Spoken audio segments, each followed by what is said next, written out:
Apartemen Liu Jiang. Di bawah, Shen Zixuan berdiri di sana, dengan sepeda motor Ghostfire diparkir di sebelahnya. Dia melihat sekeliling di luar komunitas dari waktu ke waktu, tampak sangat khawatir. Ketika Shen Jingyi kembali dan melihatnya, dia langsung menjadi marah dan berkata, bukankah aku sudah menyuruhmu pulang? Apa yang kamu lakukan berdiri di sini? Kakak, apa yang baru saja terjadi bukanlah apa yang kamu lihat. Jangan pernah memberitahu ayah kami.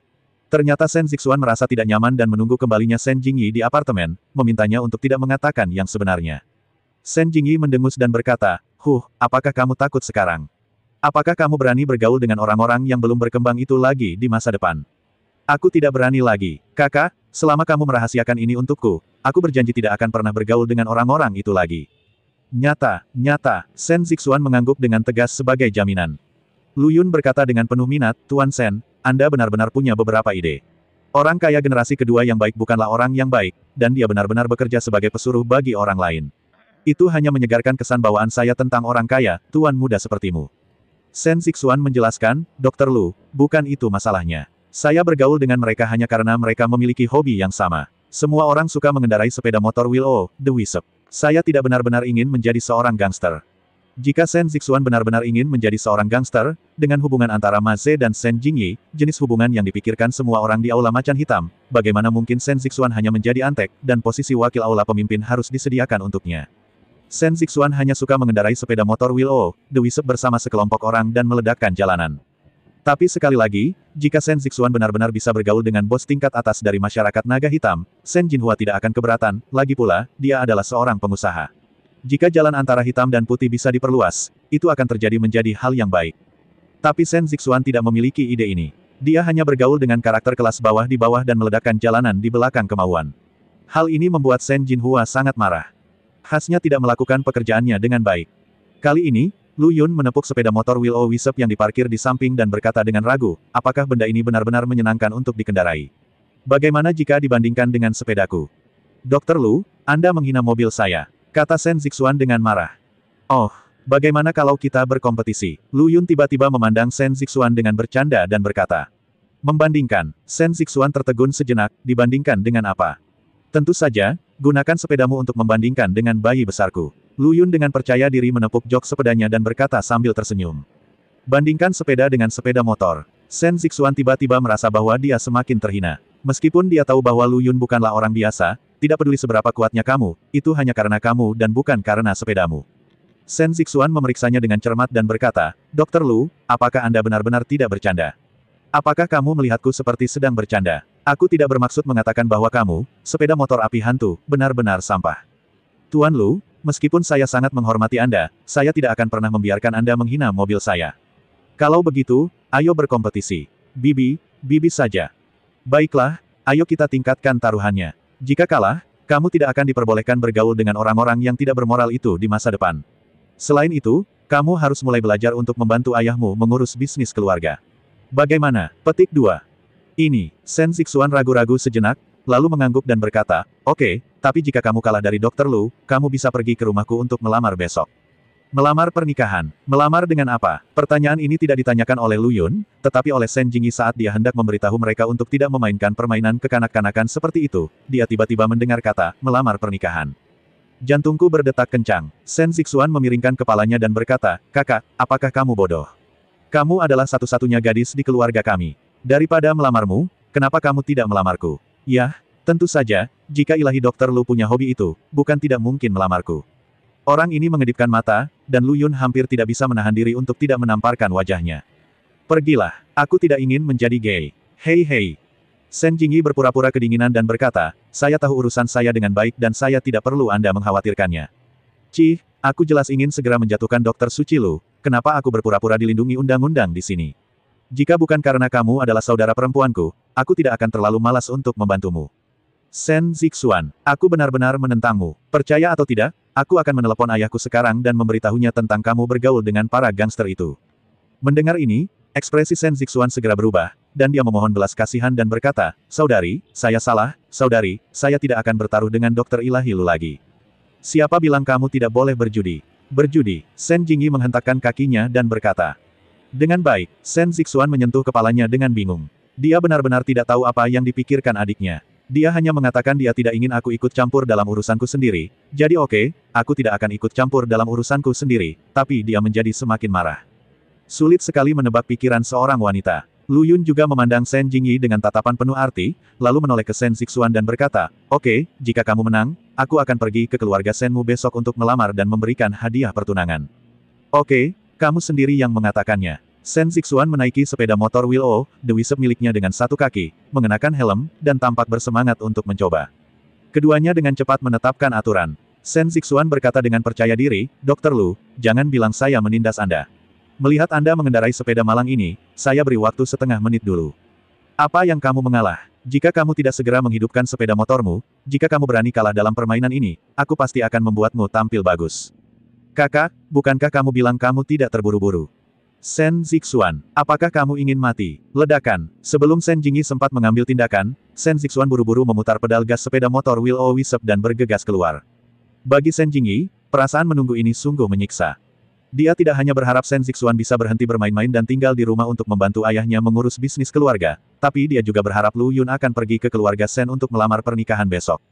Jadi setelah berjuang melawan ambivalensi ini selama beberapa waktu, yang terakhir menang sepenuhnya. Shen Zixuan, jika kamu berani kalah, jangan salahkan aku karena memutuskan hubungan saudara denganmu.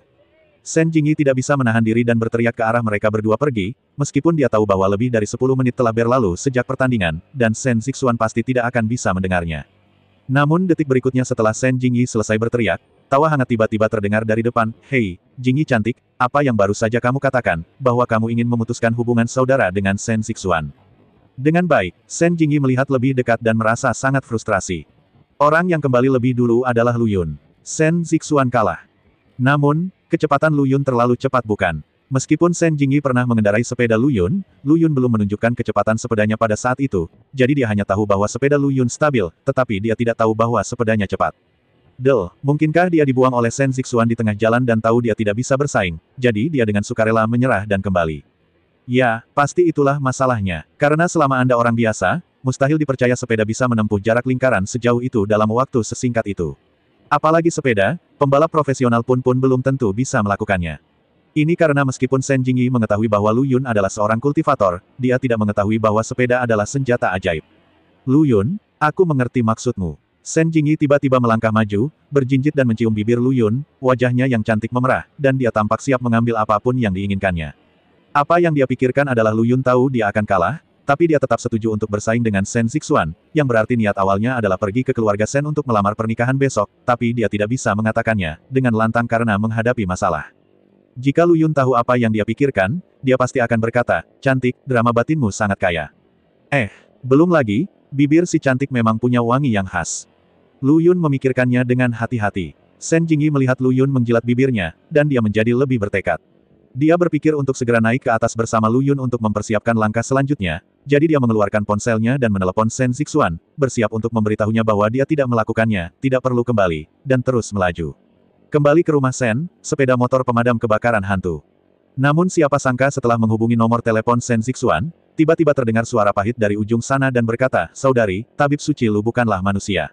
Dia sedang mengendarai sepeda. Dia jelas sedang mengendarai roket." Petik 2. "Apa?" Shen Jingyi tertegun sejenak, "Maksudmu, Lu Yun menang?" Shen Zixuan tersenyum pahit dan berkata, "Saya bahkan tidak melihat ekornya." Petik 2, petik 2. Ini memalukan. Shen Jingyi akhirnya menyadari bahwa dia baru saja melakukan pertunjukan satu orang di dalam hatinya dan mencium Lu Yun dengan perasaan benar. Untungnya, Lu Yun tidak mengekspos dirinya sendiri. Tapi Shen Jingyi juga mengetahui karakter Lu Yun, dia hanya suka menggoda orang.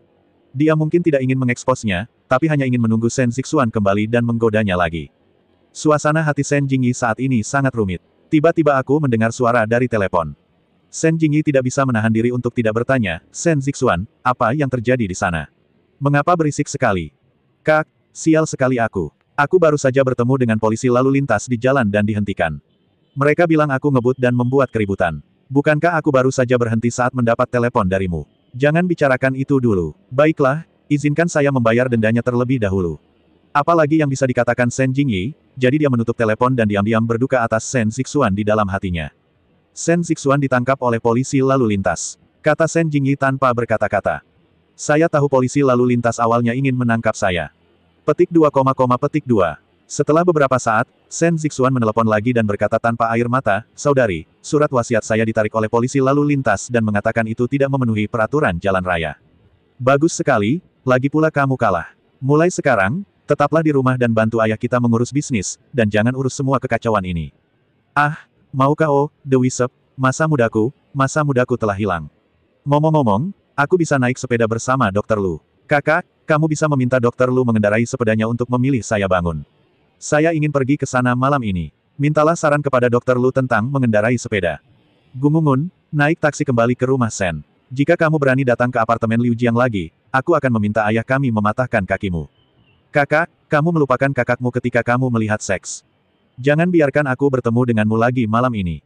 Sebelum Shen Zixuan selesai berbicara, Shen Jingyi menutup telepon dengan kejam, menoleh ke arah Lu Yun dan tersenyum sedikit. "Lu Yun, kunci sepeda berhargamu. Ayo naik ke atas."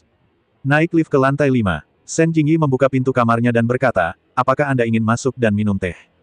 Dia menantikannya. Lu Yun sedikit menyipitkan matanya dan berkata, "Menurutku sebaiknya aku pergi ke sebelah dan mandi dulu." Oh, Shen Jingyi sebenarnya ingin mengatakan bahwa kita bisa mencucinya bersama, tapi Lu Yun sudah berjalan ke pintu sebelah, membuka pintu dan masuk, jadi dia harus menjawab dengan kecewa. Apa yang tidak dia ketahui adalah bahwa Lu Yun sangat ingin pergi ke rumah sebelah karena alasan lain. "Nyalakan lampu di ruang tamu, terang sekali." Ini adalah pertama kalinya Lu Yun datang ke apartemen Liu Jiang, namun Shen Jinhua mengatakan bahwa semua kebutuhan sehari-hari telah disiapkan, dan bahkan pakaian di lemari baru disesuaikan dengan ukuran Lu Yun. Terlihat bahwa Shen Jinhua sangat perhatian. "Datanglah ke balkon." "Baik." Tiba-tiba terdengar teriakan, lalu cambuk tipis muncul di depan Lu Yun, menyapu wajahnya. Kaki ini sangat putih, sangat bulat, dan sangat halus. Ini jelas merupakan kaki wanita. Lu Yun sepertinya sudah bersiap. Saat kaki cambuk itu menyapu, dia meraih pergelangan kakinya dengan satu tangan dan mengangkatnya ke atas kepalanya. Kemudian ketika kakinya membentuk kuda vertikal, tubuhnya tiba-tiba menekan ke depan, menekan halus wanita itu tubuhnya menempel ke dinding. "Saudari Yaner, kamu nakal lagi." Orang yang diam-diam bersembunyi di balkon, bersiap untuk serangan diam-diam, tidak lain adalah saudara perempuan ketiga Lu Yun, Liu Yaner. Dengan kemampuan Liu Yan, sangat mudah untuk menemukan tempat tinggal sementara Lu Yun. Juga sangat mudah untuk naik dari bawah ke balkon lantai 5. Faktanya, Lu Yun sudah merasakan kehadiran Liu Yan saat dia mengobrol dengan Shen Jingyi tadi. Pertama, karena lingkaran pikiran, Liu Yaner membawa jimat perdamaian yang diberikan kepadanya oleh Lu Yun. Ketika dia berada di kejauhan, dia perlu memanggil nama Lu Yun agar bisa diterapkan, tetapi ketika dia dekat, Lu Yun bisa merasakan pikiran kapan saja. Keberadaan lingkaran sihir. Alasan kedua adalah karena energi sebenarnya dalam tubuh Liu Yan berasal dari sumber yang sama dengan Lu Yun. Dengan kata lain, itu adalah benih yang ditaburkan oleh Lu Yun, jadi tentu saja dia dapat dengan mudah merasakan keberadaannya. Itu sebabnya Lu Yun memberitahu Shen Jingyi bahwa dia harus pergi ke rumah sebelah untuk mandi dulu. "Anda tahu bahwa Liu Yaner bukanlah orang yang cinta damai. Tidak, mereka akan melancarkan serangan diam-diam segera setelah mereka bertemu." Untungnya, Lu Yun telah menyadarinya sejak dini. Dia meraih pergelangan kaki Liu Yan dengan satu tangan dan mengangkatnya, membentuk garis lurus. Liu Yaner mengedipkan mata indahnya dengan ringan, dan bibir merahnya yang halus sedikit membentuk lengkungan yang membuat jantung berdebar-debar. Dia tidak panik sama sekali, tetapi mengambil inisiatif untuk mendekatkan wajah liciknya ke telinga Lu Yun, menghembuskan napas seperti sutra dan berkata, "Lu Yun kecil, kamu anak nakal, tetap saja. Jangan biarkan aku pergi secepatnya." Saya tidak tahu mengapa, tetapi setelah menjadi seorang kultivator, aura menawan Liu Yan menjadi semakin kuat. Jika sebelumnya temperamennya bisa digambarkan menawan, sekarang bisa disimpulkan sebagai monster. Saudari Yaner pasti adalah iblis rubah penggoda di kehidupan sebelumnya. Lu Yun berpikir dalam hati, tapi tetap tidak melepaskan Liu Yaner. Dia dengan kuat menekannya ke dinding dan berkata, "Tidak, aku tidak bisa melepaskanmu. Dengan karaktermu, kamu pasti akan melakukan apa saja lagi." "Haha, Lu Yun kecil, kamu benar-benar semakin mengenal adikmu, tapi jika kamu tidak melepaskannya, adikku akan menggigit telingamu." Liu Yaner hendak menggigit telinga Lu Yun. Sebelum bibir merahnya muncul, bau harum sudah membuat Lu Yun sangat gatal, jadi dia harus melepaskan Liu Yaner di detik berikutnya. Yaner memberikan pukulan merah muda. Lu Yun mundur untuk menghindar. "Jangan lari, biarkan adikku memukulmu dulu," kata Liu Yaner sambil melambaikan tinjunya. Lu Yun berkata tanpa berkata-kata, "Saya bukan seorang masokis, jadi saya tidak akan membiarkan Anda sukses. Jika Anda memiliki kemampuan, Anda sendiri yang dapat menyusul saya." "Hei, kamu masih berani memprovokasiku." Tak satu pun dari mereka menggunakan ki, itu hanya perkelahian antar saudara, dari balkon ke ruang tamu, dari ruang tamu ke dapur, dari dapur ke kamar mandi, dan akhirnya dari kamar mandi kembali ke ruang tamu. Liu Yaner akhirnya mendorong Lu Yun ke atas sofa, mengertakkan gigi dan berkata, akhirnya aku menangkapmu. Mari kita lihat kemana kamu pergi kali ini." Bang bang bang. Lu Yun berkata tanpa daya, Saudari Yaner, tidakkah kamu melihat bahwa aku sengaja membiarkanmu pergi? Jadi kenapa, kamu ditangkap olehku sekarang? Petik 2, petik 2.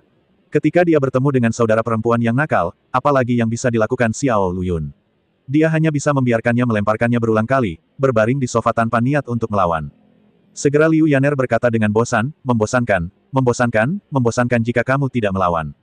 Liu Yaner kembali tenang, menyilangkan kedua kaki putih besarnya, dan setengah bersandar di sofa dengan postur mendominasi. Lu Yun kemudian duduk dari sofa dan berkata, Saudari Yaner, apa yang kamu lakukan di sini? Bukankah aku sudah memberitahumu bahwa aku akan memberikan ceramah di Universitas Jiangnan 2 hari seminggu, dan kamu tidak boleh kembali pada malam hari? Apakah kamu mulai tidak menyukaiku? Liu Yaner melirik dengan kesal, yang membuat wajah Lu Yun ketakutan. Dia mengira dia akan mempermainkannya lagi. Untungnya, Liu Yaner tidak terus menggodanya, tetapi berkata, tentu saja saya datang untuk mengawasi kamu atas perintah kakak perempuanku yang tertua. Mari kita lihat kubis apa yang berani merayu babi kita. Wajah Lu Yun menjadi gelap dan dia berkata, pernahkah kamu mengatakan itu tentang adik laki-lakimu? Tapi kakak Yaner, kamu tidak menggunakan kakak perempuan tertuamu sebagai tameng untuk segalanya. Menurutku kamu menyelinap ke sini sendirian, kan? Petik 2. Kamu bahkan datang ke sini untuk mengawasiku atas perintah kakak perempuan tertuaku. Orang yang paling dikhawatirkan oleh kakak perempuan tertuaku mungkin adalah kamu. Hehe, kamu sudah melihatnya. Oke, aku mengakuinya. Aku hanya berlari ke sini diam-diam. Aku ingin kamu membantuku berlatih, bisakah? Liu Yaner tiba-tiba memeluk lengan Lu Yun dan mengedipkan mata menggoda. Tidak ada gunanya kamu bersikap centil padaku, merangkaklah. Lu Yun mendorong Liu Yaner menjauh dengan kejam. Dia masih berani membantu dalam latihan. Gejala sisa dari 2 latihan yang dibantu sebelumnya begitu parah hingga dia hampir salah sasaran. Jika dia tidak sadar pada saat-saat terakhir, sesuatu yang besar akan terjadi. Seperti kata pepatah, jika sering berjalan di tepi sungai, sepatu tidak akan basah. Meskipun Lu Yun bertekad dan dapat bertahan sekali, 2 kali, atau bahkan 4 atau 5 kali, bagaimana jika dia gagal mengendalikannya? Tahukah kamu seperti apa wajah dan tubuhmu? Xiao Lu Yun, kamu benar-benar pria yang tidak berperasaan dan tidak berperasaan. Kamu hanya ingin merangkak. Aku akan merangkak ke arahmu sekarang. Liu Yaner mengatakan sesuatu dengan lemah, lalu melepas sepatunya dan merangkak di atas sofa, memperlihatkan sosok yang menakjubkan. Sofa ini bagus banget, panjangnya hampir 4-5 meter, bahannya sangat lembut, harusnya kulit asli yang diimpor dari luar negeri. Tepat di seberangnya ada TV layar lebar TV, kalau malam capek tinggal berbaring saja di sofa ini untuk tidur, dan kenyamanannya tidak akan berkurang sama sekali Simons. Nah, Lu Yun harus mengakui kalau Sister Yaner memang bulat dan bulat melengkung. Namun jika editor review website melihat Anda seperti ini, bukankah mereka takut Anda akan diminta menerima kotak makan siang di chapter berikutnya? Demi masa depan Saudari Yaner, Lu Yun berkata dengan sangat serius, Saudari Yaner, menurutku kamu harus tenang. Saat aku bilang merangkak, maksudku berguling. Aku tidak benar-benar ingin kamu merangkak. Aku tahu, aku hanya ingin mencoba kelembutan sofanya. Petik 2, petik 2. Tuk tuk tuk. Liu Yaner sedang bermain-main di sofa. Celana Lu Yun juga basah. Jangan salah paham, dia baru saja menuangkan segelas air untuk dirinya sendiri dan tanpa sengaja menumpahkannya ke celananya. Ini kesalahan Liu Yan. Dia tiba-tiba meminta Lu Yun untuk mengagumi kaki kecilnya yang dicat dengan cat kuku berpendar saat dia merangkak. Lu Yun menolak, jadi Liu Yaner terbang dan menendangnya, menyebabkan air tumpah. Hanya main-main. Tiba-tiba ada ketukan di pintu. Liu Yaner mendengus dan berkata, saya mengetahuinya tanpa menebak-nebak. Itu pasti kubis besar dari keluarga Sen. Ngomong-ngomong, saya harus menyembunyikannya, hehe.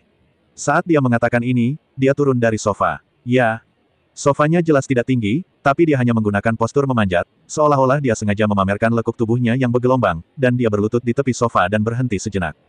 Lu Yun mengabaikannya. Saya berpikir dalam hati, wanita hanya akan mempengaruhi kecepatan saya menghunus pedang. Liu Yaner mengerutkan bibirnya dan meminta masalah. Dia mengambil sepatunya dan berlari ke balkon, seperti pencuri. Melihat bahwa dia benar-benar ingin bersembunyi, Lu Yun berkata tanpa berkata-kata, Saudari Yaner, kamu adalah saudara perempuanku. Bukankah normal jika kita berdua tetap bersama? Sangat mudah bagi orang untuk salah paham karena kamu bersembunyi. Lu Yun ingin pergi ke balkon untuk meraih kembali Liu Yaner, tetapi teriakan datang dari luar, pergi, tidak ada orang yang kamu cari di sini, aku menjadi tidak terlihat. Juga, jangan beritahu yang lain bahwa saya ada di sini, jika tidak, saya akan kembali dan memberitahu kakak perempuan tertua saya bahwa Anda menyentuh saya. Siapa yang melakukannya? Lu Yun sakit kepala. Tapi apalagi yang bisa dia lakukan? Dia tidak bisa membiarkan gadis itu berdiri di depan pintu sepanjang waktu, bukan? Saya harus berlari dan membuka pintu. Tanpa mengherankan, orang yang berdiri di depan pintu tidak lain adalah Sen Jingyi. Dia telah selesai mandi dan mengenakan gaun tidur tipis. Kedua kakinya yang halus dan halus terlihat di bawah rok anggur di tangannya. Lu Yun, kenapa kamu butuh waktu lama untuk membuka pintu? Sen Jingyi bertanya dengan bingung. Apakah kamu tidak mandi? Saat aku mendengar kamu mengetuk pintu, aku segera mengenakan pakaianku dan berlari untuk membuka pintu. Tapi kamu sepertinya belum mandi sama sekali. Kenapa kamu belum mencucinya? Lihat, celanamu basah semua. Apakah kamu hanya mandi? Sen Jingyi memandang celana Lu Yun dengan aneh, tetapi tidak mengatakan apa-apa lagi, agar tidak mengungkapkan bahwa dia salah, dan untuk menghindari kesalahpahaman Lu Yun bahwa dia tidak serius. Untuk merayakan keberhasilan penyelesaian kelas pertamamu hari ini, ayo minum anggur. Sen Jingyi masuk dan menjelaskan tujuannya, tetapi sebelum dia duduk di sofa, dia tiba-tiba mengerutkan hidung kecilnya dan berkata, aneh, mengapa di sini berbau seperti parfum wanita? Bau ini secara alami ditinggalkan oleh Liu Yaner. Parfum di tubuh Liu Yan tidak menyengat atau kuat, tapi bisa bertahan lama di udara. Lu Yun menyentuh hidungnya dengan perasaan bersalah dan berkata, aku juga merasa aneh. Aku mencium parfum ini saat pertama kali masuk. Aku ingin tahu apakah ada rubah betina yang ada di sini. Liu Yaner, yang bersembunyi di balkon dan menguping, mengertakkan gigi, kamu adalah Vixen, saudara-saudaramu semuanya Vixen. Hei, mengapa kalimat ini terasa sangat aneh? Untuk mencegah Sen Jingyi terus menyelidiki sumber parfum tersebut, Lu Yun membuka anggur merah tanpa meninggalkan bekas dan berkata, Jingyi cantik, bukankah kamu mengatakan ingin merayakan keberhasilan kelas pertamaku? Ayo, kita minum dulu. Setelah mengatakan ini, Sen Jingyi tidak menyelidikinya lebih jauh, karena ini adalah pertama kalinya Lu Yun tinggal di rumah ini, dan dia tidak akan pernah menyangka ada wanita yang bersembunyi di sini. Beberapa gelas anggur merah, Sen Jingyi tiba-tiba merasakan sesuatu yang salah. Pipinya memerah dan matanya mulai mengembara. Dia tidak tahu apakah dia benar-benar mabuk atau berpura-pura mabuk seperti kamu dan itu tidak ada hubungannya dengan kepentingan keluarga. Terakhir kali di rumahku, kamu mabuk, dan ayahku ingin kita memasak nasi mentah. Dia mulai curhat pada Lu Yun, tapi dia tidak tahu bahwa terakhir kali di rumah Sen, Lu Yun hanya berpura-pura mabuk untuk mengujinya. Lu Yun terdiam beberapa saat, masih menunggu jawabannya. Sen Jingyi tiba-tiba membungkuk dan berkata, Lu Yun, tidak peduli bagaimana perasaanmu terhadapku, aku merasa jika aku bisa memberikan pertama kalinya kepada pria luar biasa sepertimu, aku akan sangat puas. Dia datang ke sini malam ini hanya untuk bersiap mengorbankan dirinya, dan dia mengumpulkan banyak keberanian. Ini berbeda dari sebelumnya. Terakhir kali dia mengira Lu Yun mabuk. Jika dia berhubungan seks dengan Lu Yun dalam kondisi seperti itu, Sen Jingyi merasa itu tidak pantas. Tapi hari ini berbeda. Hari ini Lu Yun sadar. Sen Jingyi sudah siap. Namun, Lu Yun ragu-ragu pada saat kritis ini dan tidak bergerak untuk waktu yang lama. Akhirnya, bahkan Liu Yaner, yang bersembunyi di balkon dan mengintip, tidak tahan lagi telinga dan berkata, Lu Yun kecil, kamu bajingan sekali, kenapa tidak main mata dengannya? Pada saat ini, Lu Yun mengira dia dirasuki oleh kakak perempuan tertuanya, jadi dia segera memohon belas kasihan dan berkata, Saudari Yaner, tolong lepaskan secepatnya, sakit. Kamu pantas mendapatkannya. Siapa yang membuatmu main-main di luar? Liu Yaner berkata dengan marah. Jadi, apakah kamu menyalahkanku karena menggoda wanita, atau kamu menyalahkanku karena tidak bisa menggodanya? Faktanya, Liu Yaner sendiri tidak mengetahui masalah ini. Dia juga sangat bingung. Siapa kamu? Sen Jingyi terkejut ketika dia melihat seseorang tiba-tiba bergegas masuk dari balkon, dan dia adalah seorang wanita cantik. Perasaan mabuk tadi langsung hilang, dan dia terbangun. Aroma parfum yang familiar, ternyata itulah yang dia tinggalkan. Lu Yun pasti sudah mengetahui keberadaan wanita ini, tapi sengaja menyembunyikannya dari dirinya sendiri. Pada saat ini, Sen Jingyi merasakan sengatan di hatinya, dan ekspresi kekecewaan muncul di matanya. Liu Yaner awalnya memandang Sen Jingyi dengan mata gayung, tetapi ketika dia melihat ekspresi kecewa di wajah Sen Jingyi, hatinya melembut, dan nadanya sedikit melembut dan berkata, Nona Sen, saya milik Lu Yun saudari ketiga, kamu mungkin belum pernah bertemu denganku, tetapi bajingan kecil Lu Yun ini menyebutmu kepadaku. Kepribadian Sen Jingyi cukup arogan di masa lalu. Setidaknya di Provinsi Jiangnan, tidak ada talenta muda yang bisa memenangkan hatinya. Tapi sejak bertemu Lu Yun, segalanya berubah. Betapapun arogannya seseorang, mereka akan menjadi berhati-hati bahkan menjadi semakin rendah hati di hadapan orang yang disukainya. Begitu pula dengan Sen Jingyi. Jadi setelah melihat kecantikan Lu Yun tersembunyi di rumah emas, reaksi pertamanya bukanlah kemarahan atau kebencian. Tapi asam, dan kerugian. Pantas saja dia berinisiatif mengirimkannya ke Lu Yun, namun dia tetap cuek. Ternyata itu karena dia kurang baik dan tidak layak untuknya. Ada terlalu banyak keindahan di sekitar Lu Yun. Sen Jingyi tidak dapat menemukan kelebihannya sendiri. Ketika Liu Yaner melihat kehilangannya, permusuhan di hatinya menghilang seketika, dan dia tidak bisa tidak mengingat beberapa kali dia bertemu dengan Lu Yun. Kemungkinannya sangat besar, tetapi Lu Yun hanyalah sepotong kayu. Benar-benar Liu Xiaohui yang tenang dan puas. Liu Yaner merasakan hal yang sama dan berkata, Nona Sen, jangan sedih. Saya sudah memberi Anda pelajaran kepada bajingan kecil ini. Terlebih lagi, saya yakin tentang masalah antara Anda dan bajingan kecil ini. Apa? Keduanya melebarkan mata secara bersamaan. Salah. Plot ini salah. Lu Yun berkata dengan heran, Saudari Yaner, apakah kamu serius? Tentu saja. Liu Yaner mengedipkan mata rubahnya dan berkata, lagi pula sudah ada 7. Jika ada satu lagi, menurutku itu tidak akan menjadi masalah besar. Saudari Yaner, idemu terlalu maju, aku tidak bisa mengikutinya. Berhentilah bicara omong kosong. Saya akan mendorong Anda untuk menyelesaikan sesuatu malam ini dan mendapatkan lebih banyak pengalaman. Nona Sen, beranilah. Anda dapat melakukan apapun yang Anda inginkan. Saya tidak percaya bajingan kecil ini berani melawan. Petik 2, petik 2. Kepala Sen Jingyi berdengung. Bahkan jika Lu Yun benar-benar tidak melawan, dia tidak memiliki keberanian. Ada seseorang yang berdiri di sampingnya. Bagaimana dia bisa merasa malu? Adegan itu membeku sesaat. Liu Yaner bertindak terlalu jauh dan mulai menyentuh Lu Yun secara langsung, sangat menakuti Lu Yun hingga dia menggigil di sudut sofa seperti anak kucing yang menyedihkan. Saudari Yaner, menurutku kita harus menggunakan waktu yang menyenangkan malam ini untuk berlatih. Mengapa kamu berlatih, pengecut? Kami memiliki 2 wanita cantik berdiri di depanmu, dan kamu masih ingin berlatih. Lu Yun kecil, aku sudah melihatnya, pasti ada yang salah denganmu. Sudah berakhir, bahkan trik ini tidak berguna melawan Liu Yaner. Melihat dia akan melepas pakaiannya lagi, Lu Yun tidak punya pilihan selain mengaku, Oke, Saudari Yaner, saya tahu Anda melakukannya dengan sengaja, mengapa saya tidak mengaku kepada Anda? Bagaimana mungkin Lu Yun tidak memahami rencana Liu Yaner, jadi dia harus menceritakan rahasianya dengan jujur, dan dia tidak dapat dengan mudah mengungkapkan Yuan yang sebelum keterampilan sihir tanpa nama tercapai sepenuhnya. Itu sebabnya dia sangat bertekad. Sungguh, ketika dia mendengar kalimat ini, ekspresi Liu Yan menjadi seaneh mungkin, matanya bersinar dengan cahaya plot yang sukses, dan dia berkata, biar saya katakan saja, pesona saya tidak ada bandingannya, bagaimana mungkin saya tidak bisa mempengaruhimu? Si kecil ini, hehe, jika kamu mengatakannya seperti itu, bukankah? Dia tiba-tiba menunjukkan senyuman jahat, wajahnya yang menawan perlahan-lahan mendekati Lu Yun, dan ujung lidah kecilnya dengan lembut menelusuri bibir merah mudanya. Aku tahu itu masalahnya. Wajah Lu Yun langsung menjadi gelap. Mengapa dia tidak berani memberitahu Liu Yaner rahasia ini? Itu karena dia mengetahui karakter Liu Yan dengan sangat baik sehingga dia benar-benar gelisah. Jika rahasianya terbongkar, dia pasti akan menjadi lebih tidak bermoral, karena dia tahu bahwa dia tidak berani melakukan apapun. Kamu hanya bermain api. Lu Yun mendorong Liu Yaner menjauh dan langsung pergi ke kamar mandi untuk menyiram dirinya dengan air dingin. Setelah Liu Yaner diusir, bukannya merasa kecewa, dia malah memegangi perutnya dengan bangga dan tertawa liar di sofa. Dia tidak memiliki gambaran sama sekali. Setelah tertawa, dia tidak lupa membimbing Sen Jingyi dan berkata, Nona Sen, lihat apakah kamu di sini. Kamu akan menggunakan trik ini untuk menghadapi bajingan kecil ini di masa depan. Sen Jingyi berdiri di samping dengan pandangan kosong. Tiba-tiba aku merasakan simpati yang tak bisa dijelaskan pada Lu Yun.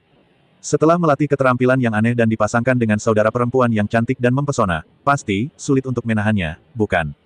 Namun, setelah kejadian ini, rasa kehilangan di hati Sen Jingyi menghilang tanpa disadari, karena dia tahu bahwa Lu Yun tidak menggerakkannya, bukan karena dia tidak cukup menarik, tetapi karena ada yang salah dengan latihan Lu Yun. Tiba-tiba hatiku terasa jauh lebih nyaman. Setelah beberapa saat, Lu Yun keluar dari kamar mandi. Liu Yaner memandang Lu Yun dengan bangga dan provokasi, dan berkata, kamu bajingan kecil, rahasiamu telah saya temukan. Mulai sekarang, kamu harus mendengarkan perintah saya. Saya akan meminta Anda untuk membantu saya dalam kultivasi saya setiap kali saya meminta Anda melakukannya, Anda harus membantu saya berlatih kapan saja, jika tidak, saya akan naik ke tempat tidur Anda setiap hari dan menggunakan segala macam postur untuk merayu Anda. Petik 2. Lu Yun terdiam. Apakah kamu belum cukup tergoda sebelumnya? Namun, Lu Yun tidak mudah berkompromi, tetapi berkata secara misterius, Saudari Yaner, kamu berlatih teknik yang sama dengan saya. Jika saya memiliki masalah, apakah kamu akan terhindar? Setelah mandi di kamar mandi, Lu Yun menjadi lebih berpikiran jernih dan berhasil menemukan cara untuk menghadapi Liu Yaner. Liu Yaner tertegun sejenak, apa maksudmu? Hei. Lu Yun tertawa aneh, tapi tidak melihat gerakan apapun, tapi detik berikutnya dia tiba-tiba melihat Liu Yaner melompat dari sofa seolah pantatnya terbakar, dan berseru, apa yang terjadi? Aku sangat marah. Di mana Zenkiku? Mengapa Zenkiku menghilang? Energi sebenarnya menghilang dengan cara yang sangat aneh. Liu Yaner tiba-tiba menyadari bahwa itu semua salah Lu Yun. Hal yang sama terjadi ketika Liu Yaner baru saja memadatkan energi aslinya, tetapi energi itu menghilang secara misterius. Lu Yun juga menipunya dan mengatakan itu karena dia baru saja mulai berlatih dan tidak mahir. Liu Yaner mempercayainya. Memang tidak ada masalah dalam waktu lama setelah itu. Namun hari ini, situasi aneh ini terjadi lagi. Dikombinasikan dengan senyuman jahat Lu Yun. Bagaimana mungkin Liu Yaner tidak mengerti bahwa akar segala kejahatan adalah bajingan kecil Lu Yun itu? Aku sangat percaya padamu. Liu Yaner menjadi marah, seperti harimau betina yang marah, dan bergegas menuju Lu Yun dengan seluruh gigi dan cakarnya, sambil berteriak, Yun, kamu bajingan, dari mana kamu mengambil energiku yang sebenarnya? Cepat berikan aku energiku kembali. Yun menolak dan berkata, Liu Yaner, izinkan saya mengatakan yang sebenarnya, energi sejati Anda telah diambil oleh saya. Selama Anda tidak patuh, saya dapat mengambil energi sejati Anda kapan saja, sehingga Anda bisa berlatih lebih baik. Gagal mencapai kesuksesan. Mari kita lihat apakah kamu masih berani mengancamku. Brengsek, biarpun kamu mencuri energiku, kamu masih berani memanggilku dengan namaku. Percaya atau tidak, aku akan menghajarmu sampai mati. Liu Yaner sangat marah sehingga dia melepas sepatunya dan menyapa Lu Yun. Shen Jingyi tertegun dan berkata, apakah kamu bercanda, atau kamu benar-benar berkelahi? Apakah menurutmu aku bercanda seperti ini? Nona Shen, izinkan aku memberitahumu, bajingan kecil bernama Lu ini sama sekali tidak layak untukmu. Jika kamu masih bersikeras untuk bersamanya, aku sarankan kamu bersiap secara mental, karena aku bisa menghajarnya sampai mati kapan saja. Amukan Liu Yan sangat menakutkan, dia mengejar Lu Yun dan memukulnya dengan palu. Hanya ketika tubuh Lu Yun dipenuhi bekas sepatu, lengannya dipenuhi bekas gigi, dan wajahnya dipenuhi bekas lipstik. Yaner menjadi marah. Silangkan tanganmu. Bahunya mengangkat bahu. Jangan menoleh, tidak ingin melihat Lu Yun lagi. Dia sangat marah. Ini adalah pertama kalinya Lu Yun melihat Liu Yaner begitu marah, dan dia tahu bahwa apa yang dia lakukan hari ini terlalu berlebihan. Memikirkannya dari sudut pandangnya, jika ki yang akhirnya dia kental tiba-tiba diambil darinya, Lu Yun pasti akan sangat marah. Saudari Yaner, jangan panggil aku Suster Yaner, Liu Yaner, tidak ada hubungannya denganmu. Adikku yang baik, siapa adikmu? Aku sudah memutuskan hubungan denganmu. Menjauhlah dariku. Tapi Shen Jinhua menyewakan rumah ini kepadaku. Petik 2, petik 2. Gelombang gerakan centil Lu Yun mengejutkan Shen Jingyi. Adakah yang bisa membujuk gadis sepertimu? Benar saja, setelah mendengar ini, Liu Yaner berdiri dengan marah dan berkata, oke, ini adalah rumah yang disewa orang lain untukmu. Saya, Liu Yaner, tidak pantas untuk tinggal di sini. Saya akan pergi sekarang-sekarang. Liu Yaner berkata dan bergegas keluar pintu. Tapi saat ini, Lu Yun tiba-tiba bergegas mendekat, memeluk erat tubuh lembut dan halus Liu Yan dari belakang, dan berkata, Saudari Yaner, aku tahu aku salah, dan aku tidak akan berani melakukannya lagi lain kali. Dia jelas telah berjanji untuk melindungi saudara perempuannya, tapi dia sebenarnya membuat Saudari Yaner sangat marah, yang membuat Lu Yun merasa sangat tidak nyaman. Tampaknya terkadang lelucon itu tidak bisa dianggap terlalu jauh. Biarkan aku pergi. Jangan lepaskan. Aku menggigitmu. Silakan saja gigit. Selama itu bisa meredakan amarahmu, gigitlah sekuat tenaga. Jadi, Liu Yaner benar-benar menggunakan gigi putihnya yang rapi untuk menggigit lengan Lu Yun di lehernya, dan menggigitnya dengan sangat keras, untuk melampiaskan kemarahan dan keluhan batinnya. Begitu energi yang telah Anda kumpulkan dengan susah payah benar-benar kosong, siapapun akan merasa marah dan sedih. Liu Yaner sangat tidak berperasaan hingga dia hampir menangis karena marah. Aku akan menggigitmu sampai mati. Aku akan menggigitmu sampai mati. Liu Yaner menggigit semakin keras, dan dia mempertahankan posisi ini untuk waktu yang tidak diketahui. Tiba-tiba dia merasakan bau manis keluar dari mulutnya, dan dia tiba-tiba terbangun. Setelah melepaskan giginya, dia menemukan itu milik Lu Yun lengannya sebenarnya berwarna merah cerah. Gigitannya berdarah, tapi Lu Yun tidak mengucapkan sepatah kata pun, masih memeluk erat tubuh halus Liu Yan. Xiao Lu Yun, ya, maafkan aku, kakak tidak bermaksud begitu, lenganmu pasti sakit. Apakah Liu Yaner benar-benar ingin memutuskan hubungan dengan Lu Yun? Tentu saja tidak, dia terlalu marah. Di saat marah, bahkan jika Lu Yun tidak menghentikannya dan membiarkannya pergi hari ini, dia pasti akan mendatangi Lu Yun tanpa malu-malu dalam beberapa hari. Ini adalah karakter Liu Yaner. Xiao Lu Yun, lepaskan aku. Kakakku tidak akan marah padamu lagi. Ketika Liu Yaner melihat lengan Lu Yun berdarah akibat gigitannya, hatinya langsung melunak, dengan ekspresi tertekan di wajahnya. Saat itulah Lu Yun melepaskannya. Liu Yaner berbalik, meraih lengan Lu Yun yang tergigit, dan berkata dengan sedih dan mencela, kamu jelas tahu itu menyakitkan, mengapa kamu tidak mengatakan apa-apa? Jika kamu melakukannya, aku pasti tidak akan menggigitmu. Sangat keras. Lu Yun memandangi wajah menawan Liu Yan dengan lembut, dan berkata sambil tersenyum, karena aku membuat saudari Yaner marah, tidak peduli betapa menyakitkannya itu, aku tidak akan mengeluh. Arus hangat mengalir melalui hati Liu Yan, dan matanya sedikit lembab. Dia dengan ringan menatap Lu Yun dan berkata, bodoh sekali. Saat ini, Shen Jingyi telah membawa kain kasa dan menyerahkannya kepada Liu Yaner dengan cara yang bijaksana. Lu Yun awalnya ingin mengatakan bahwa tidak perlu membalut luka ringan ini, tapi dia takut membuat Liu Yaner marah lagi, jadi dia harus membiarkannya membalutnya dengan hati-hati. Setelah pembalutan selesai, Lu Yun berkata, Saudari Yaner, untuk memperbaiki kesalahan saya sebelumnya, saya akan membantu Anda berlatih sekali sehari mulai sekarang. Energi sejati Anda akan segera terisi kembali. Liu Yaner memutar matanya dan berkata, saya tidak peduli tentang ini. Siapa yang tahu jika Anda tiba-tiba mencuri energi saya lagi? Aku bersumpah, Sampai kamu tidak dapat memadatkan energimu yang sebenarnya dalam hitungan detik, aku tidak akan pernah menyentuh energimu yang sebenarnya lagi dan berbohong kepadamu bahwa kamu adalah anak anjing. Anda anjing. Aku ingin tahu siapa yang baru saja menggigit seseorang.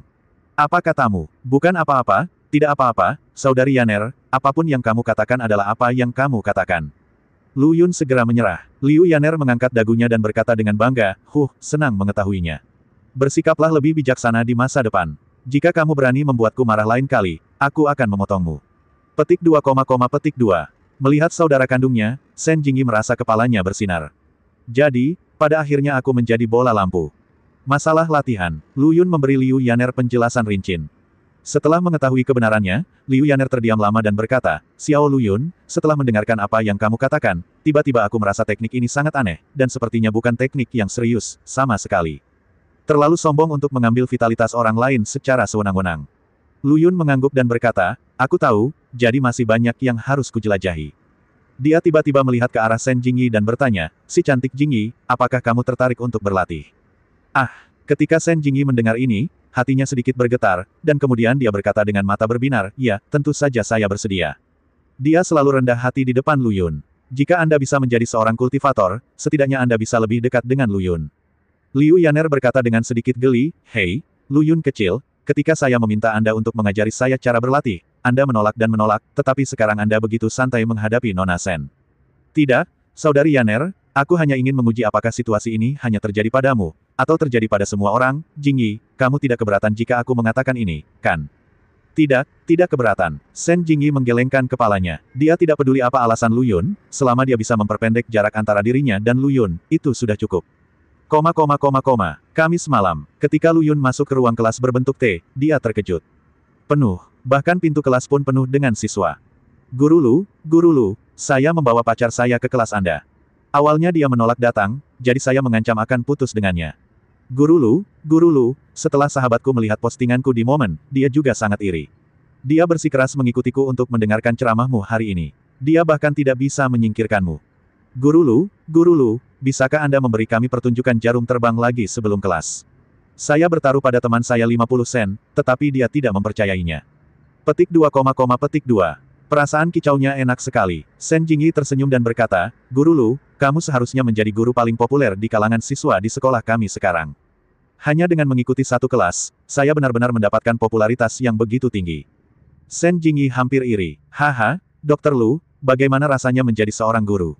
Kepala sekolah Li Weiping juga datang, diikuti oleh dekan bidang akademik dan banyak guru. Lu Yun berkata, cukup bagus. Siswa-siswa ini sangat manis dan mereka tidak mempersulit saya. Ngomong-ngomong, Kepala Sekolah Li, kenapa kamu ada di sini? Bukan karena saya mendengar bahwa metode pengajaran Dr. Ilahi Lu istimewa, jadi saya mengatur beberapa anggota fakultas untuk datang belajar. Li Weiping berkata sambil tersenyum, wajahnya penuh ekspresi penghargaan kepada Lu Yun. Awalnya dia mengira kelas minat Lu Yun akan dibatalkan. Tanpa diduga, dari masukan dari siswa yang mengikuti kelas pertama, dia menemukan bahwa sebagian besar adalah komentar positif. Datang ke sini hari ini untuk melihatnya, ini sangat populer. Kali ini, sekolah mereka tidak melakukan intervensi apapun. Semua siswa tersebut datang menghadiri kelas secara sukarela. Ini sangat mengejutkan. Ketika siswa di barisan depan kelas melihat kepala sekolah datang, mereka berdiri dan menawarkan tempat duduk mereka kepada Li Weiping, dekan bidang akademik dan lainnya. Kelas dimulai. Para siswa tidak berperilaku seperti biasanya di kelas. Sebaliknya, mereka meninggalkan tempat duduknya dan berkerumun menuju depan podium. Dekan bidang akademik mengerutkan kening dan berkata, apa yang terjadi? Silakan kembali ke tempat duduk Anda dan duduk. Sepertinya tidak ada kelas di kelas. Berisik sekali dan tidak pantas. Terjadi keheningan sesaat di dalam kelas. Tepat ketika para siswa sedang kebingungan, Lu Yun berkata, setiap orang yang memasuki kelas hari ini adalah seorang siswa, jadi jangan membedakan antara kepala sekolah dan dekan bidang akademik di depan saya. Jika ada yang tidak mau mendengarkan atau pertanyaan, cara saya mengajar, tolong segera keluar. Kata-katanya penuh relevansi. Meskipun para siswa di sekitarnya tidak mengatakan apa-apa, hati mereka dipenuhi dengan kekaguman. Guru Lu luar biasa. Kata-kata ini begitu mendominasi bahkan kepala sekolah dan dekan bidang akademik pun tidak takut menyinggung perasaannya. Li Weiping mengangguk dan berkata, Guru Lu benar. Kami di sini untuk belajar hari ini, bukan untuk mencari kesalahan. Siswa tidak perlu menganggap kami sebagai pemimpin. Cara Anda menghadiri kelas sebelumnya akan sama seperti hari ini. Ucapnya sambil menatap dekan bidang akademik dengan tegas. Bahkan kepala sekolah mengatakan hal ini, sehingga para siswa dengan sendirinya berhenti berbicara dengan dekan bidang akademik dan berkumpul di sekitar Lu Yun untuk bertanya dan meminta akupuntur kepadanya. Siswa Wang Qianqian sekali lagi mendapat kesempatan untuk berdemonstrasi. Ketika semua orang melihat bintik-bintik di wajahnya telah memudar, emosi mereka sangat tinggi. Hanya dalam waktu kurang dari 2 hari, keterampilan medis Guru Lu sungguh luar biasa. Setengah dari kelas 2 jam berlalu dengan cepat. Saat jam istirahat, seorang guru laki-laki tiba-tiba menghampiri Lu Yun dan berkata, "Guru Lu, menurut saya ceramah Anda barusan sangat bagus. Saya punya beberapa pertanyaan. Bolehkah saya bertanya?" "Tolong katakan." Ini, guru laki-laki melirik siswa di sekitarnya dan tampak malu. Meskipun saat itu waktu istirahat, Lu Yun sangat populer sehingga masih banyak siswa di sekitarnya. Lu Yun langsung mengerti maksud guru laki-laki itu dan berkata sambil tersenyum, "Jika kamu merasa tidak nyaman, kita bisa keluar dan berbicara." Oke, tolong, Guru Lu." Mereka berdua meninggalkan ruang kelas berbentuk T dan pergi ke halaman di luar. Ketika tidak ada siswa di sekitarnya, guru laki-laki berbisik, "Guru Lu, saya baru saja mendengarkan ceramah Anda tentang ginjal yin dan ginjal yang. Saya pikir itu adalah ginjal yin dan ginjal yang, sangat menarik. Kebetulan saya punya sedikit masalah di bidang ini, bisakah Anda membantu saya melihatnya?" Sedikit pertanyaan. Guru laki-laki itu berhenti sejenak dan berkata dengan canggung, "Baiklah, sedikit lebih cepat." Beberapa kali. 5. Teman baik, apakah ini disebut sedikit lebih cepat? Lu Yun berkata dengan tenang, "Ayo kita lakukan ini. Setelah kelas paruh kedua selesai, aku akan meninggalkan resep untukmu. Kamu boleh meminumnya dulu." "Terima kasih, Guru Lu." Guru laki-laki pergi dengan gembira, tetapi tidak lama setelah pergi, guru laki-laki lainnya mendatangi Lu Yun dan berbisik, "Baiklah, Guru Lu, saya baru saja mendengarkan ceramah Anda tentang ginjal yin dan ginjal yang, dan menurut saya itu sangat menarik." "Sudah." Petik 2. "Hah, baris ini sepertinya familiar." Lu Yun meliriknya dan berkata, "Katakan saja padaku, apa masalahnya?" Sedikit lembut. Petik 2, petik 2. Lu Yun menyuruhnya pergi dengan kata-kata yang sama, tapi kemudian dekan bidang akademik juga datang. Wajah Lu Yun tiba-tiba menjadi gelap. "Apakah Anda di sini dalam kelompok?" Dekan bidang akademik tersenyum dan berkata, "Guru Lu, saya di sini untuk meminta maaf kepada Anda. Saya tidak boleh mempertanyakan metode pengajaran Anda sebelum kelas. Saya mendengarkan ceramah Anda dengan cermat dan merasa bahwa apa yang Anda katakan terlalu mendalam dan menyeluruh, terutama tentang ginjal yin dan ginjal yang." Lu Yun menyelanya dan berkata, "Pilih poin-poin penting, pilih poin-poin penting, apa masalahmu di bidang itu?" "Hehe, sedikit botak." "Botak." Jawaban ini benar-benar di luar dugaan Lu Yun. Bagaimana lagi saya bisa mengatakan bahwa dekan bidang akademik itu hebat? "Ada apa, Guru Lu? Apakah kebotakan tidak bisa disembuhkan?" Melihat ekspresi terkejut Lu Yun, dekan bidang akademik menjadi cemas, berpikir bahwa Lu Yun tidak berdaya dengan situasinya. "Saya baru saja mendengar Lu Yun berkata dengan nada yang aneh, kamu salah paham. Bukannya tidak bisa disembuhkan, tapi aku sedikit penasaran. Bukan karena kepalamu botak, kamu hanya botak di tempat yang orang lain tidak dapat melihat. Mengapa kamu begitu peduli?"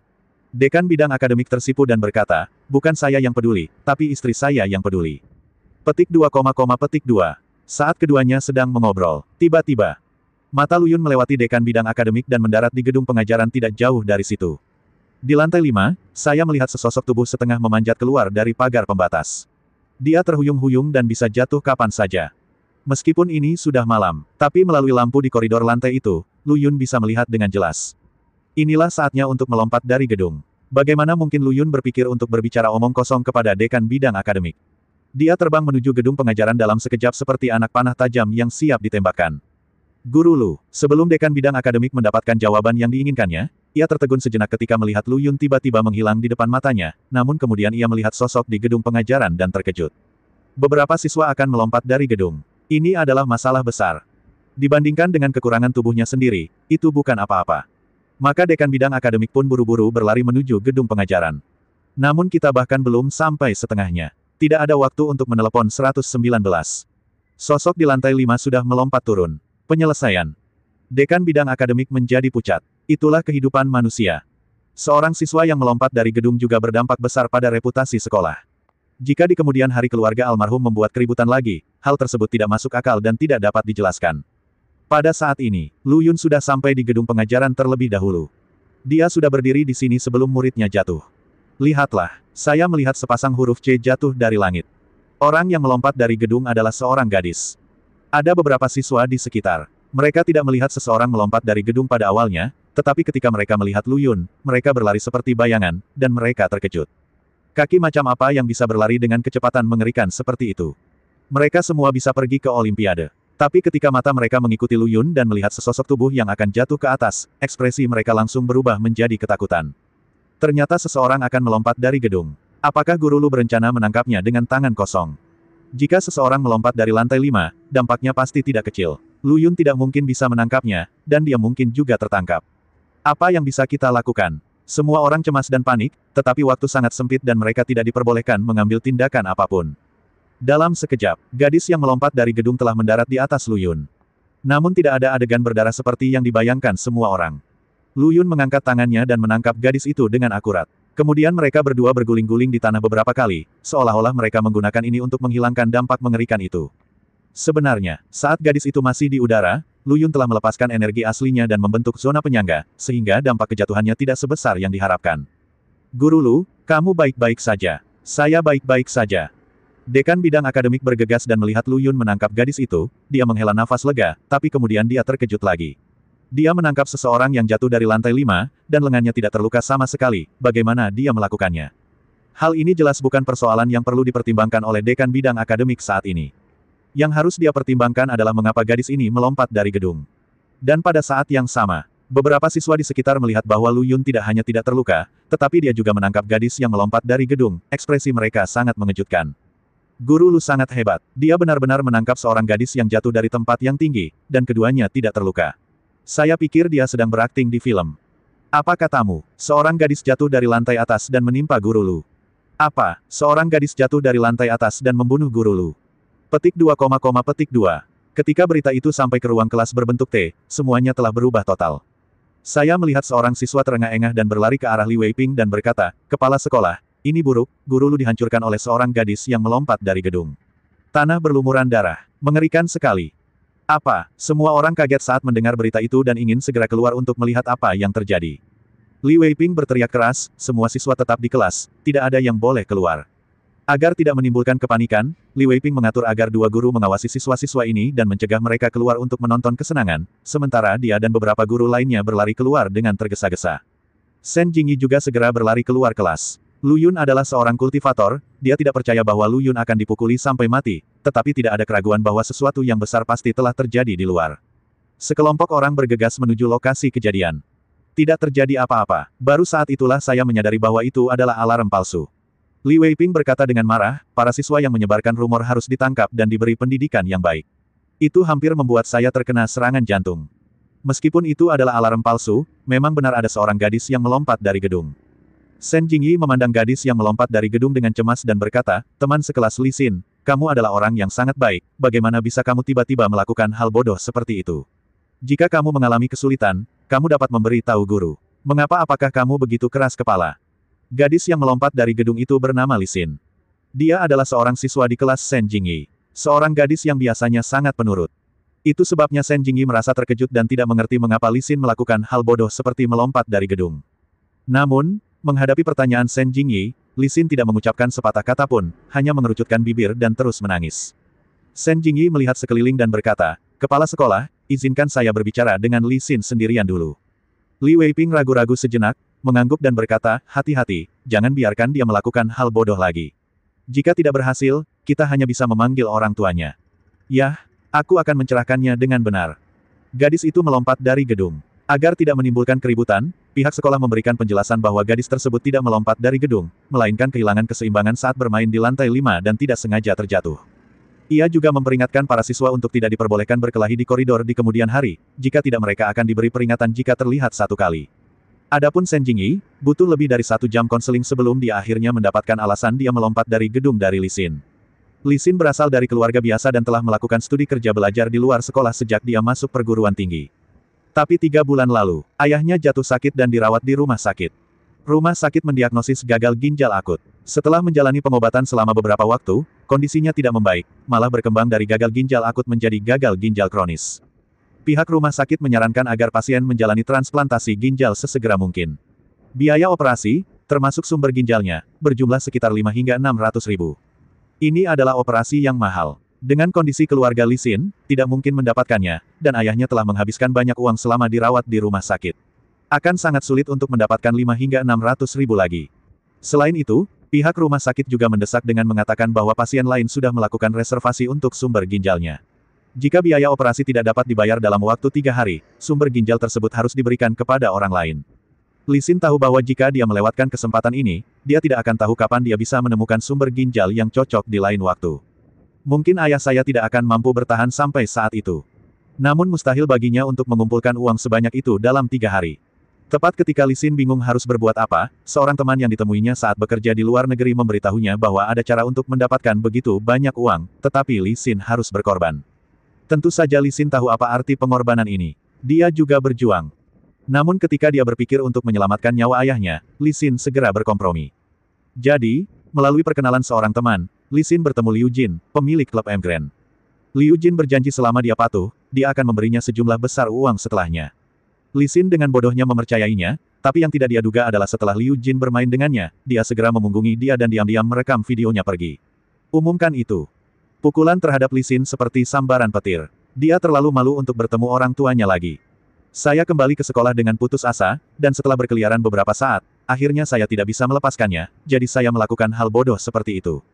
Setelah mendengarkan tangisan Li Xin, Shen Jingyi sangat marah dan berkata, "Gadis bodoh, ini adalah kesalahan orang lain. Kamu tidak seharusnya menanggung akibatnya. Orang terkutuk itu seharusnya adalah Liu Jin dari klub Emgren. Kalau dipikir-pikir lagi, ayahmu sudah sakit dan dirawat di rumah sakit. Jika kamu tidak bisa memikirkannya lagi, seberapa besar pukulan yang harus ditanggung ibumu?" Li Xin menangis. Shen Jingyi menghiburnya dengan sabar. Setelah suasana hati Li Xin sedikit stabil, Shen Jingyi berkata dengan lembut, "Teman sekelas Li Xin, kamu harus lebih berpikiran terbuka dan berhenti melakukan hal-hal bodoh seperti itu. Kamu tidak perlu terlalu khawatir tentang penyakit ayahmu. Guru Shen akan membantu kamu menyelesaikannya. Dan Liu Jin pasti akan menerima balasan. Klub Agung." Seorang pria berwajah bekas luka sedang duduk di sofa sambil merokok. Pria kurus di sebelahnya berkata sambil tersenyum tersanjung, "Tuan Liu, apakah Anda puas dengan gadis yang Anda kirim hari ini?"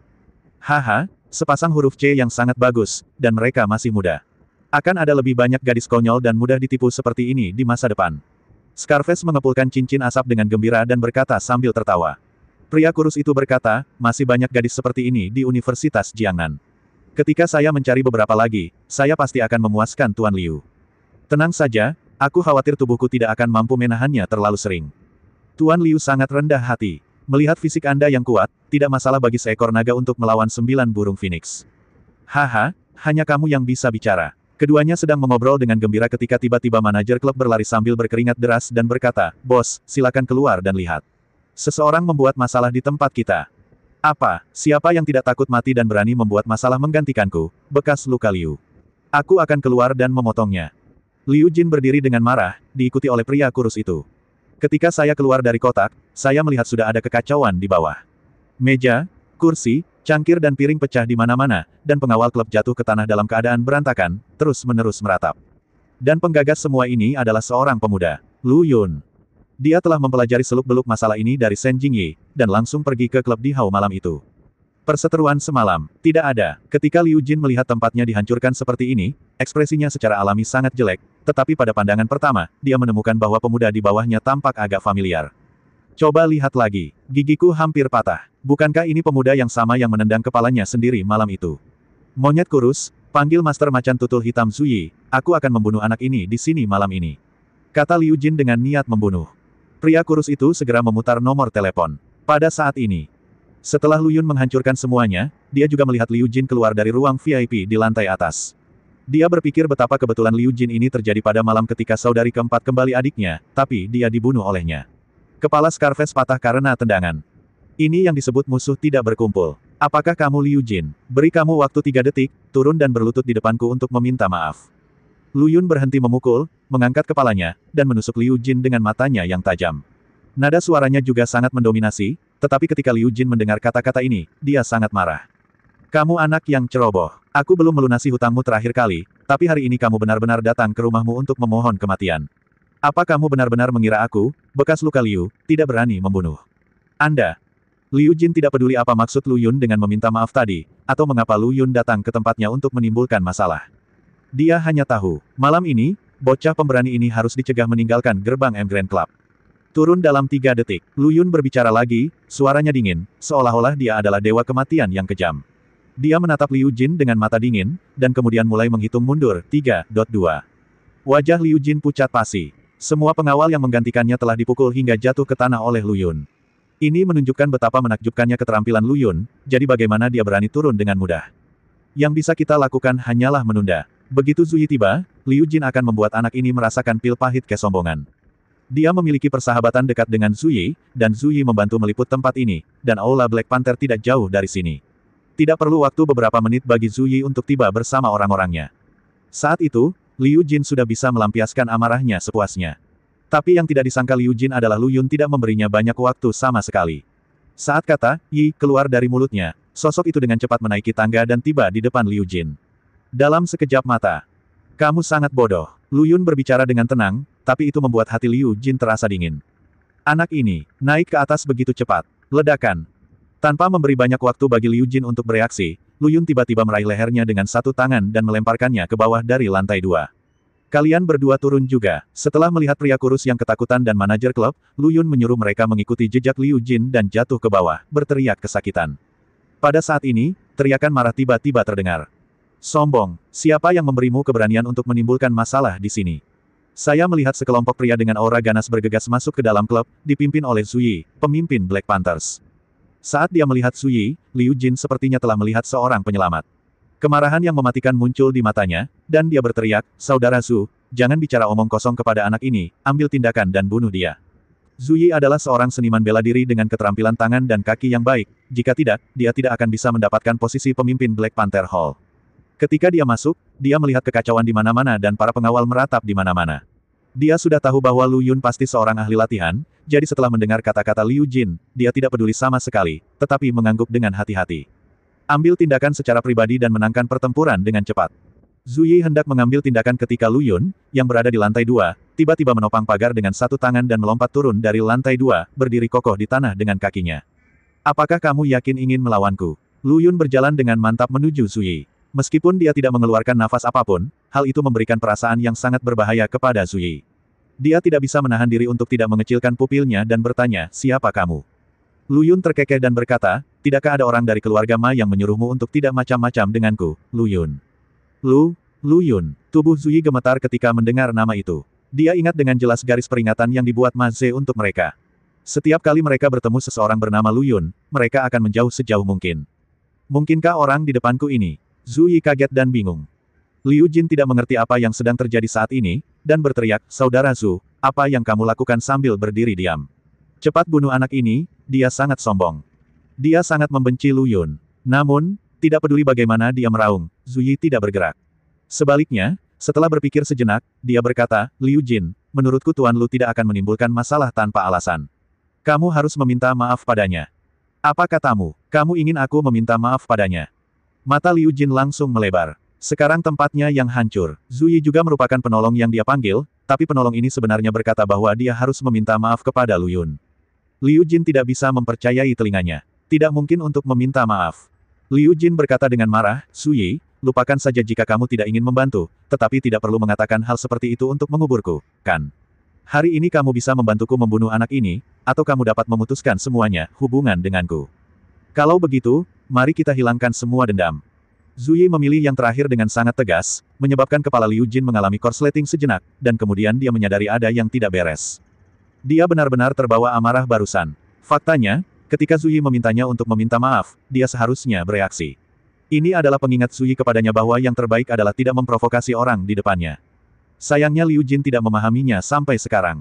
Zuyi berkata, "Tuan Lu, apa yang ingin Anda lakukan dengan Liu Jin tidak ada hubungannya dengan Black Panther Hall kita. Ayo pergi sekarang." Dia bersiap untuk pergi bersama orang-orang Black Panther Hall. Lu Yun berkata, "Tunggu sebentar, masih ada hal lain yang perlu kamu lakukan." Zuyi menghentikan langkahnya, dengan ekspresi keraguan di wajahnya. Lu Yun menunjuk Liu Jin, "Bantu aku menguburnya hidup-hidup." "Apa?" Ketika Zuyi mendengar ini, ekspresinya tiba-tiba berubah dan dia berkata, "Tuan Lu, ini adalah dendam antara Anda dan Liu Jin. Apakah tidak pantas bagi saya untuk menguburkannya?" Zuyi tidak takut membunuh orang. Sejujurnya, mustahil untuk mencapai posisinya saat ini tanpa beberapa nyawa di tangannya. Dia hanya merasa bahwa Liu Jin memiliki hubungan dekat dengannya. Kali ini dia tidak membantu Liu Jin, yang sudah sangat membantu Lu Yun. Tapi Lu Yun sebenarnya memintanya untuk menguburkan Liu Jin sudah agak berlebihan. "Kenapa, kamu tidak mau?" Lu Yun memandangnya dengan ringan. Zuyi mengerutkan kening dan berkata setelah hening lama, "Maaf, Tuan Lu, maaf karena harus menurut." Maze hanya meminta mereka bersembunyi dari Lu Yun, tapi tidak menyuruh mereka untuk mematuhi instruksi Lu Yun, jadi Zuyi tidak berniat terlibat dalam masalah ini, dan berbalik untuk pergi setelah berbicara. Tapi saat ini, saya mendengar Lu Yun menghela nafas dan berkata, "Hei, Tuan Ma juga mengatakan bahwa token naga hitam ini mudah digunakan. Saya pikir hanya itu hanya sepotong besi tua, jadi jangan lupa dia. Karena itu, dia membuangnya."